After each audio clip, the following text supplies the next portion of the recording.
In case you don't know, we use Anchor to distribute our podcast. We love it because it's free, there are creation tools that allow you to record and edit your podcast right from your phone or computer. Anchor will distribute your podcast for you so it can be heard on Spotify, Apple Podcast, and more. There's no minimum listenership to start earning money, if that's a goal for your podcast. And everything you need to make a podcast is in one place.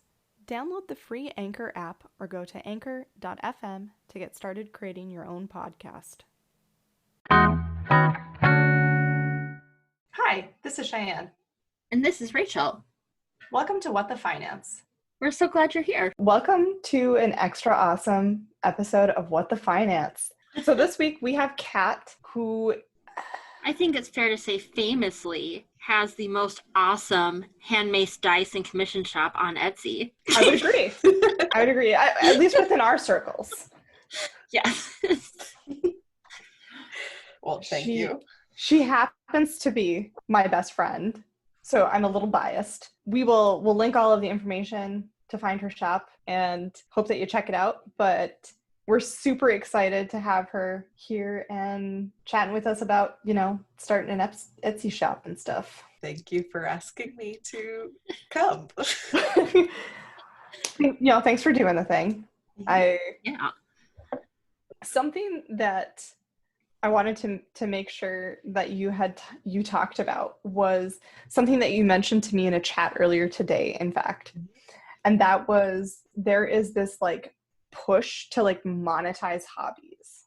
Can you? Yeah. It's something that a lot of people spend their time doing.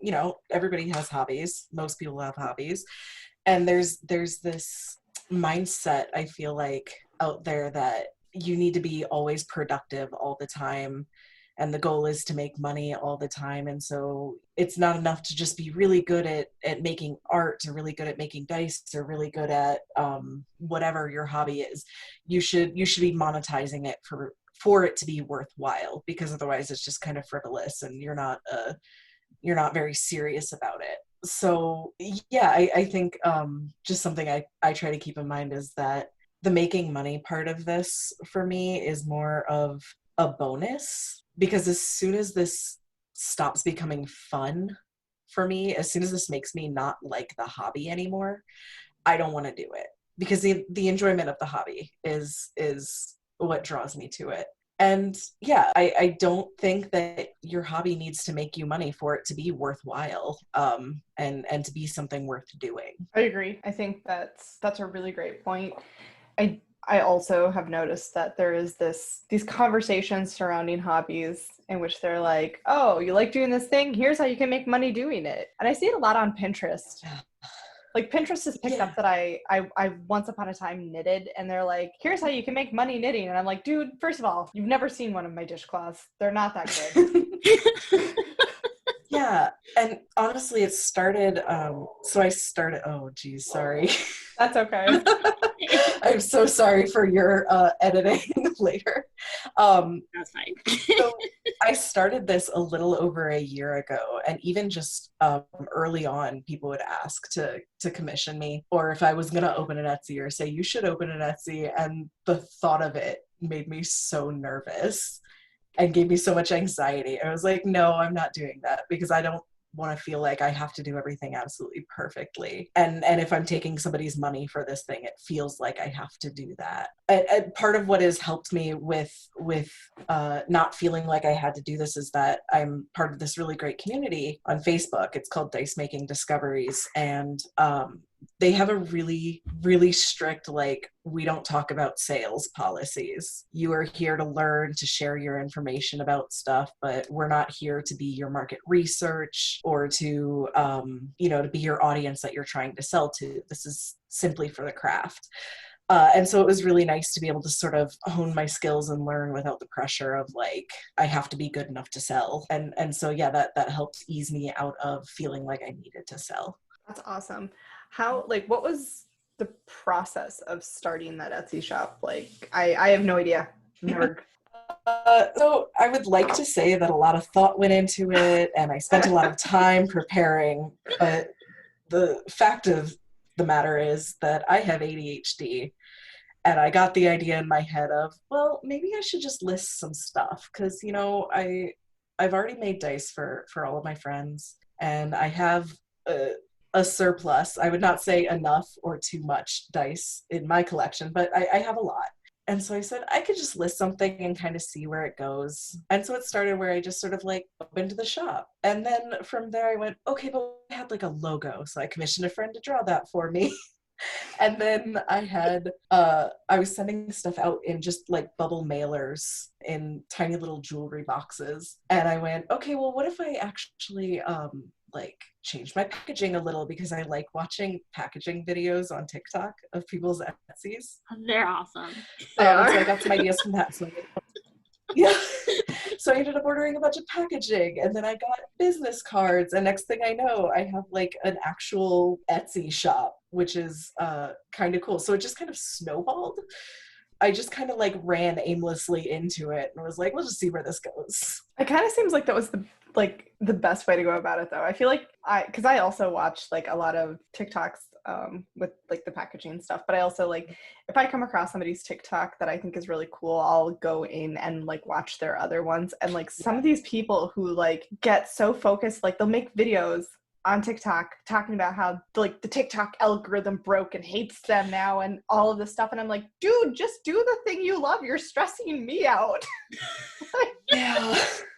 I'm honestly it's not even the hardest part. The most involved part for me in this entire process is the marketing of it. And I've thought about the algorithm a little. I have some knowledge of it as an ex MLMer.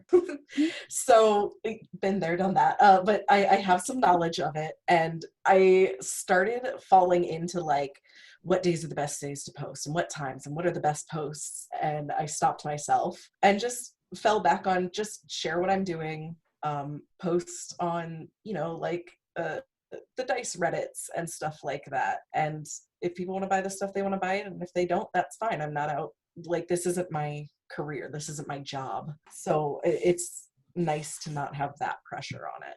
Yeah, that definitely makes sense.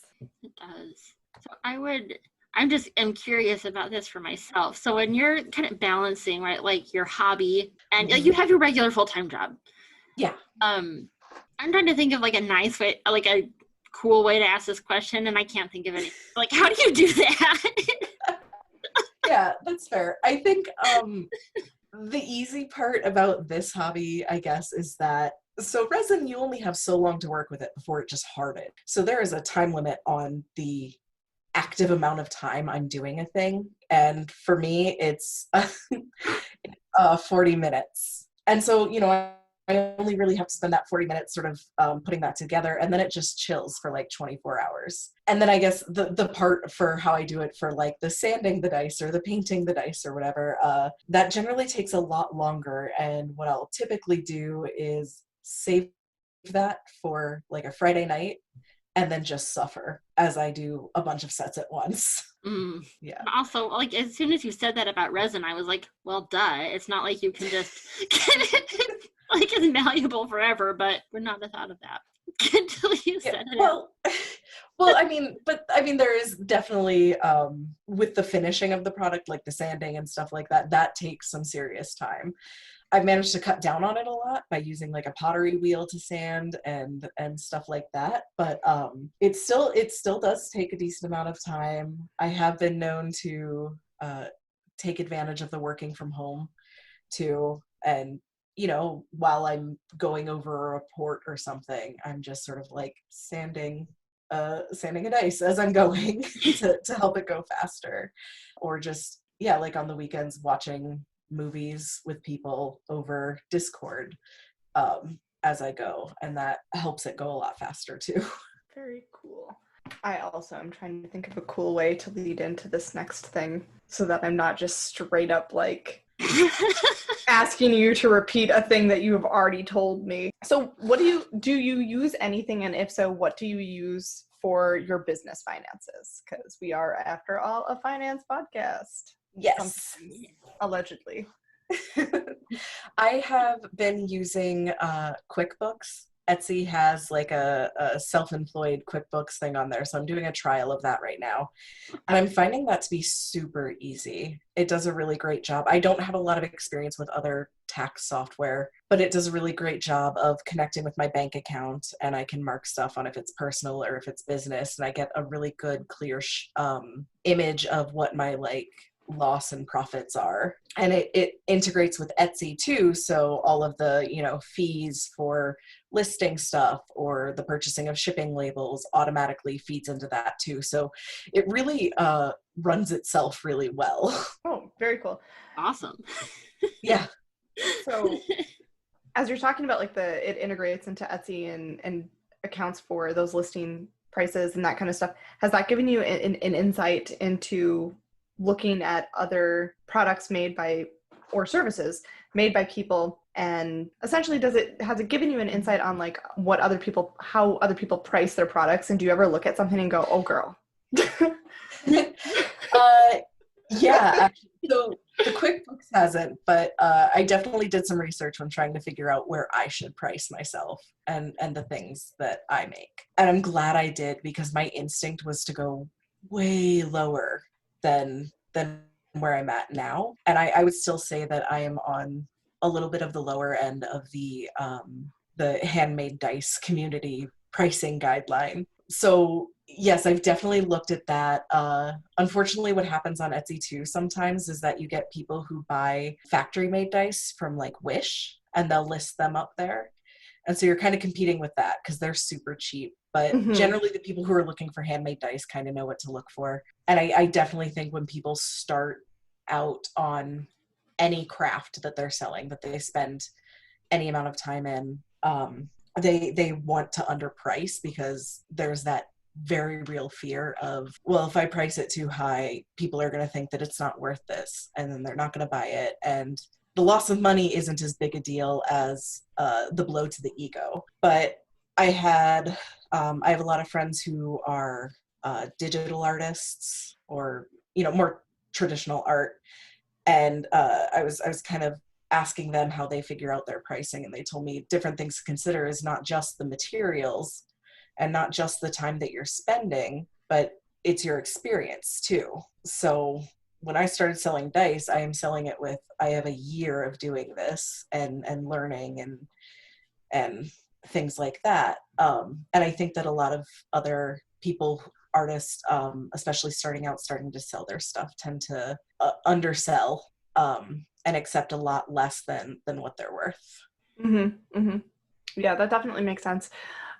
On my Instagram, I do feature every Friday different artists or like player characters. I have one coming up actually who painted like a D&D miniature of their character, so I'm going to feature that too, because I don't have like a huge following, but I know getting commissions can be hard and stuff like that. So I would like to share my limited platform with other artists and stuff too. So I do have other artists on there, and I think some of those art friends are going to be showing up soon. Very cool.